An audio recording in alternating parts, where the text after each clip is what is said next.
Hello, so here we are with Kirsten Moore-Towers and Michael Marinaro of Canada, the 2019 Nebelhorn Trophy champions.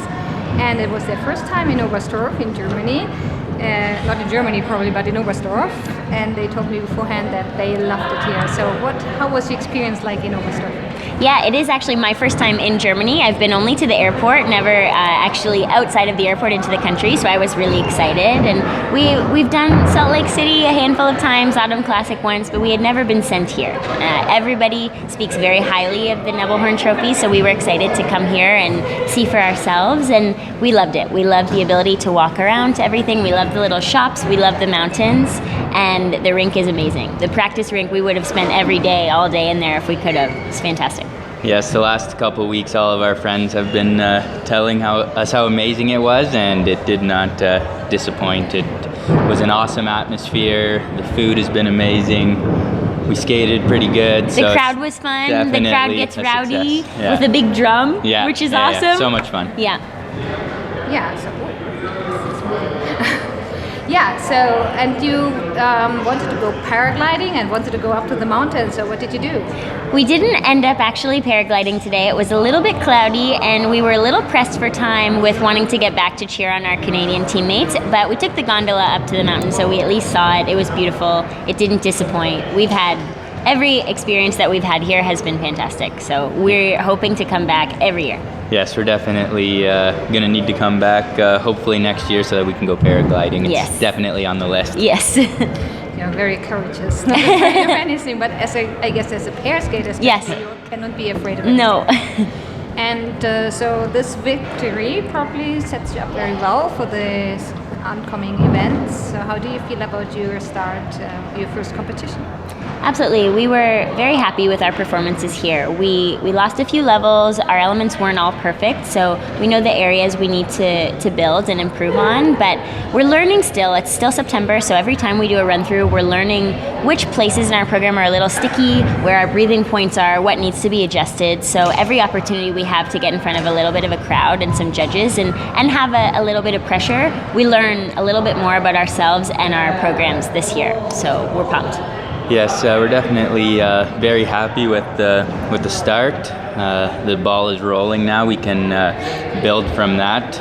We're coming out this year definitely trying to be competitive with the big guns.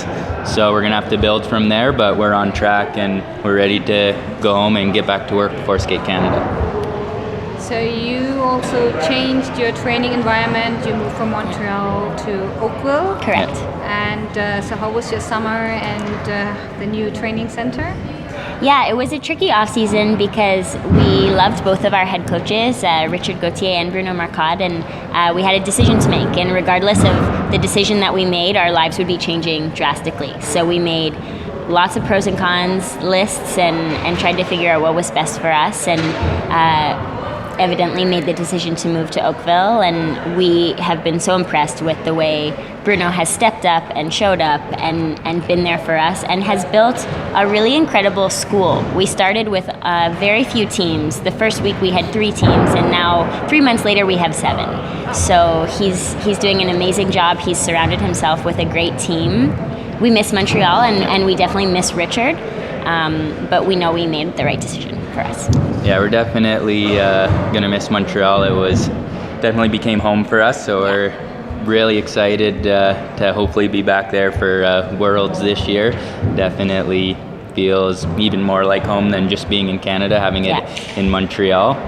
But that being said, we're loving Oakville. The school is amazing. We're both a lot closer to our families, so everything is going extremely well. What maybe also has changed in your training and your preparation? Anything new, different? Yeah, it's been very different in that Bruno really he is our mentor and our leader, our guide, but he collaborates with us. There are more conversations. We have more of a say in our career, which at 27 years old has become important for us. Our career is kind of on its way out. We're in our last quadrennial, and so it's important for us to take ownership of our sport and our job, really, and what we're doing every day. And it's been different in that it's not monotonous. We skate at different times every day. We see different people. We have different plans. And so it's always exciting. And there's a new challenge for us every day. Yes, the training environment this year is completely different than we had been used to back in Montreal. We were training with mostly adults there. And now we're definitely the old farts around the rink. We're the mom and dad of the group. So that changes things a little bit. But it's going very well, and we try to lead by a good example every day on and off the ice. We're aware that all of our interactions are being watched, and it makes us hold ourselves up to a higher standard, which I think is a big benefit for us. Absolutely. Let's talk a little bit about your programs. So how did you choose them? I know you've been still working with Julie Marcotte, of course. And can you talk a little bit about them? Yeah, our programs, we heard our free program music first. We heard it after the World Championships. We had a disappointing Worlds. Julie was was a little bit vulnerable as well. I think all of us were vulnerable at that time in our own way. Julie and Bruno had just sadly lost their dad, and she heard this music and it really spoke to her. She played it for us and it really spoke to us. And because of how we heard it and the circumstance with which we heard it for the first time, it became very meaningful for us. So we put it aside for a few weeks. We had World Team Trophy to do, and when we got home, we wondered if it was as good as we remembered, and when we played it again, we knew that it was the right piece for us. We find it heartbreaking and uplifting at the same time, and we really, really enjoy skating it.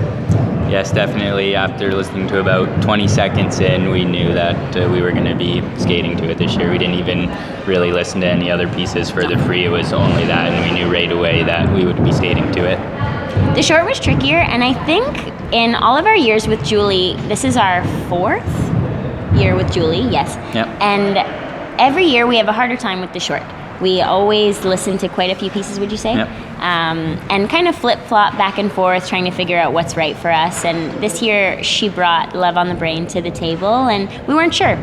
We sat on it for a few weeks. We played it for some of our friends, Caitlin Weaver being one of them, and eventually decided that it was a good vehicle in that it was a little bit in our wheelhouse, something that we were familiar with, but something we could really play up. We could use difficult transitions, we could use a little bit of acting, and try and better ourselves as performers and within each other and towards the audience. And it's a good challenge and one that we're looking forward to improving through the year. Why do you think it's harder to find music for the short program than for the free program?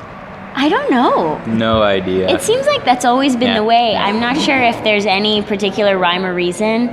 We've always kind of had an exact mindset or idea for our free, and then I think when you know what you want your free program to be, you want the short to be different. You don't want to have two programs that are the same. So I think we're always wondering what direction we can go that's different than the program we've already decided on. And so I think also short program has always, I don't want to say it's been our nemesis, but we've definitely been more of free program skaters. In our career together, and even in my career previously. Yeah. So I've never really had this short as my strong suit, and so I think it's always been important for us to pick music that we can really thrive with and skate very well to, so that we can keep ourselves in the game before the long program.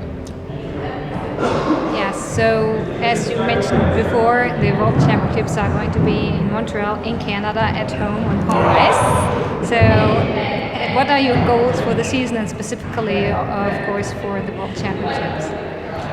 We try to every year have our goals be to better ourselves each competition from the past one, and it sounds very cliche, but it is true for us. This year, obviously, with Worlds being at home, we of course want to be there, and we definitely want to be fighting for a medal. Yeah. We'd like to solidify ourselves as Canada's #1 team. Canada has quite a few good teams this season, and we want to lead the charge, and we believe that we are capable. We feel good after our performances this week, and know that if we're able to put two programs like this out in September, we definitely know we can build a lot on these performances, and we feel good about where that will take us. Yes, we're definitely trying to put all of our energy just onto our skating and seeing how big we can get that score. We started with some pretty good scores this week, but each competition this season we're going to need to be building if we want to be on that podium in Worlds, which we know we can. We know what it takes, and we know that we're not there yet. So we're It's a process. Yeah, absolutely, it's a process, and I think that we're very much realists when it comes to it. After the Olympic season, a lot of the top Canadian skaters retired, Yes. and now it's like you have to carry on the torch. How much do you feel getting into that role as leaders?